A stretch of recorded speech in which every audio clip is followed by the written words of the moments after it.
Perse pemerintah Kabupaten Buleleng ngelimbakang bantuan langkungan 3,6 miliar majeng tigang dasa Subak sejeroning pewangunan saha mecikang Subak.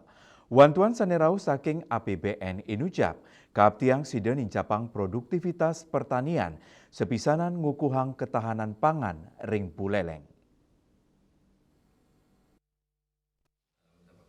Ringgala Inucap, Bupati Sucitra Mausang, sektor pertanian dados silih tunggil prioritas pembangunan daerah, tios wantuan saking pemerintah pusat, Pemkab Buleleng, talar ngalokasi yang mekudang-kudang program pendukung majeng petani, ngelintangin anggaran daerah, ketawilangan ring sektor pertanian, keuningin kantos dasan miliar rupiah.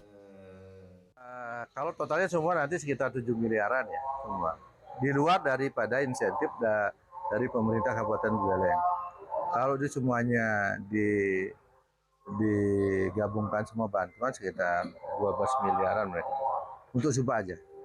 Kan kita berjuang untuk di provinsi, sementara kan kita 90% insentif dari pemerintah Kabupaten Buleleng. Yang masuk kawasan LP2B atau KP2B, kawasan pertanian pangan berkelanjutan. Tios ngewangun sarana pertanian, pemerintah talar nyiagayang insentif majeng Subak, rehabilitasi jaringan irigasi, pembangunan jalan usaha tani, kantos pembebasan pajak bumi dan bangunan, ring carik saneru masuk kawasan lahan pertanian pangan berkelanjutan, utawi LP2B, Kepala Dinas PKPP Buleleng, Gede Melandrat Mausang, wantuan paletan kaping kali puniki, keulengang anggen pewangunan jaringan irigasi, drainase, bendungan alit, miwa sumur bor, sane nampenin penedunan debit toye, samian penerima wantuan, pindah ke Subak sane megena ring LP2B, antuk ngemit jimbar baku sawah.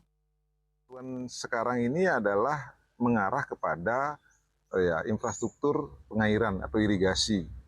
Jadi irigasi, drainase, terus dam, terus sumber pompa air yang memang kondisi debit air di sebuah kawasan atau Subak memang terjadi penurunan debit. Maka teman-teman di Subak meminta sumber bor. Pengupaya untuk mencekang Inucap, kekawitin ring bulan Agustus, ritat kala debitoyane tedun, mangde nenten ngulgul pebuat toye majeng petani ini, infrastruktur irigasi sane becik, kaptiang sida nyokong distribusi toyane, saha nincapang hasil produksi pertanian. Yasri Yuli, Bali TV.